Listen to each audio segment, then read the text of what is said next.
1897년 가을, 새벽 안개가 환구단을 감싸고 있었습니다. 대신들은 숨을 죽인 채 한 사람을 바라보고 있었습니다.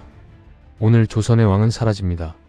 그리고 이 땅에는 새로운 황제가 탄생하려 하고 있었습니다. 고종은 천천히 황제의 예복을 걸쳤습니다.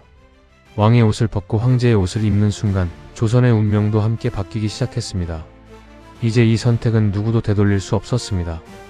환구단에는 무거운 침묵만이 흘렀습니다. 대신들은 하나둘 무릎을 꿇고 깊이 머리를 숙였습니다. 평생 왕에게 예를 올리던 사람들이 처음으로 황제에게 절을 올리는 순간이었습니다.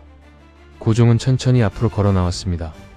그리고 온 세상을 향해 선언했습니다. 오늘부터 조선은 대한제국이다. 그 한마디와 함께 500년 조선의 역사는 새로운 이름으로 바뀌었습니다. 이 선언은 백성만을 위한 것이 아니었습니다.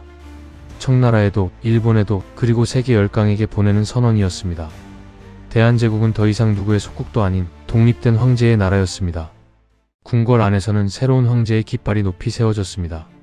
신하들은 다시 한번 황제를 향해 머리를 숙였습니다. 대한제국. 이 새로운 이름은 궁궐을 넘어 전국으로 퍼져나가기 시작했습니다. 그러나 세상은 이 선언을 순순히 받아들이지 않았습니다. 환구단을 바라보는 또 다른 눈이 있었습니다. 일본은 대한제국의 탄생을 조용히 지켜보고 있었습니다.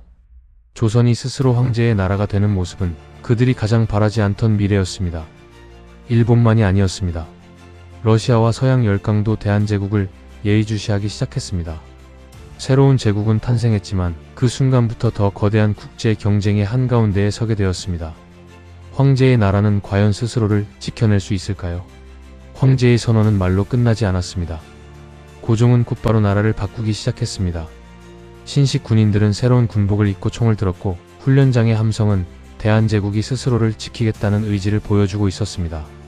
대한제국은 새로운 나라를 세우기 위해 한 걸음씩 나아갔습니다. 하지만 같은 시간 일본도 조용히 다음 계획을 준비하고 있었습니다. 총성과 포성은 없었습니다. 그러나 보이지 않는 외교 전쟁은 이미 시작되고 있었습니다.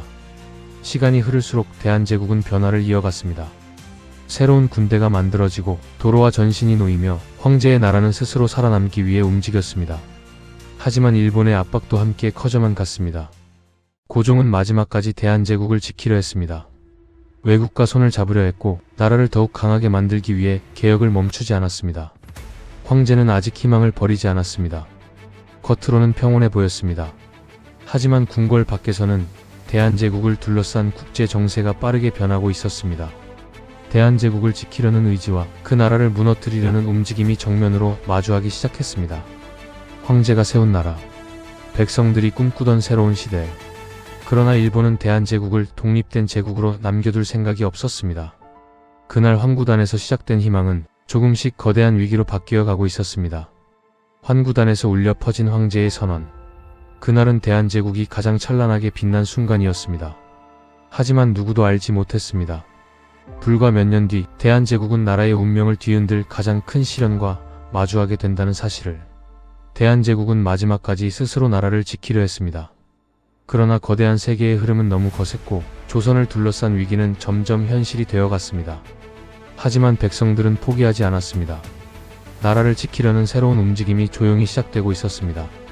다음 이야기에서는 황제만이 아니라 백성들도 직접 나라를 바꾸기 위해 나섰던 독립협회와 만민공동회를 함께 살펴보겠습니다.